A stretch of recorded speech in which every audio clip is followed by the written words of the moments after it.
Hello, citizens. So you're here to learn about assumed knowledge in KnowledgePath, aka RealizeIt. So what follows are the 4 basic settings that RealizeIt employs to deal with knowledge that students or learners already know and already went through previously. So here's our first example. This is just called Open Up. True to its name, every activity is visible. Learners can start wherever they want and go wherever they want. We advise against using this setting mostly because the maps end up being really huge and they might be a little bit overwhelming for some students. So that's our first option. Don't use it very often, but the 2 that we do use quite often are remove.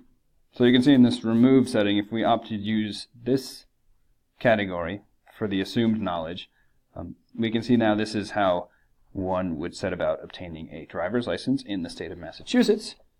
And you can see the grayed out box in the bottom left used to be the prerequisite material to getting a learner's permit, a learner's driving permit. So if we set the assumed knowledge to remove, say that we're on to week 2 maybe, and we're only worried about the yellow, meaning the steps to obtain an actual driver's license. We can see the prerequisite to a learner's permit. We're going to assume that it's already done. We've done everything before. So all of this, proof of birthday, completed application, thing, we've did all that. Maybe last week, maybe last month, maybe at a previous institution from which we have transferred. So it's done though. So as a result, these yellow activities are unlocked and open, and we can begin our exciting journey of screening our vision and being at least 18 years old.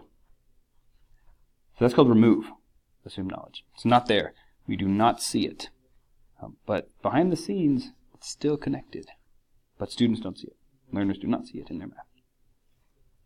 Next one that we use, also very common, is open up and remove. So the big difference there is the 2 words open up.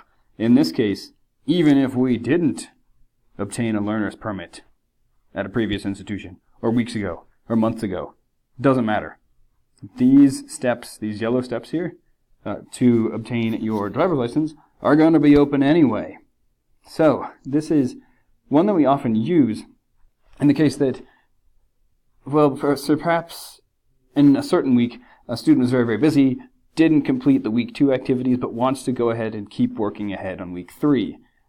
Now, if we just set remove, this student would not be able to go forward because behind the scenes, there are still prerequisites that have not been met in a prior week. So she would still be stuck back in week 2, could not move ahead to week 3. Now, the benefit of open up and remove is that even if she didn't finish all of the activities in week 2, all the prerequisite material, so even if she didn't get through finding her social security number and paying $30, if we set to open up and remove, these steps, the ones in yellow here, are still going to be open to her. So it assumes that everything's already complete. It marks you as you have passed go, even if you didn't. So it's something to think about if you don't want students, becoming locked out. There's a chance that if a student falls behind, maybe in week 5, they'd want to just go ahead and start in week 6 anyway. They couldn't. If there are prerequisites in week 5 that haven't been met yet, they got to go back there and do those first. Or test out of them with determined knowledge. It's the pretest. More on that later. Okay, and the last setting, hope that made sense, is identify based knowledge only. So we can pick and choose which of these activities to leave on the map and be visible to students, but they'll look a little different. They'll be grayed out. So they're there as resources and won't be counted towards the overall knowledge state of this assignment. So if there's some resource, some activity from another course, from another week, from another place, another time, we can include anything in an assignment. But in this case, it might be a good idea to make it identify based knowledge only, in which case students will see that, okay, this is it could be a refresher activity, it could be like a low stakes place to practice, or it'd be kind of just a reminder. You've already been through this. Or if you're a little rusty on, say, MLA formatting for a writing course, well, here's an MLA formatting resource activity for you just to help you brush up a little bit. So those are the 4. Pretty straightforward, pretty simple. If you have any questions at all, send us an email and we'd be more than delighted to talk to you all about assumed knowledge. Thanks for your hard work and dedication. It's going to be a wild ride.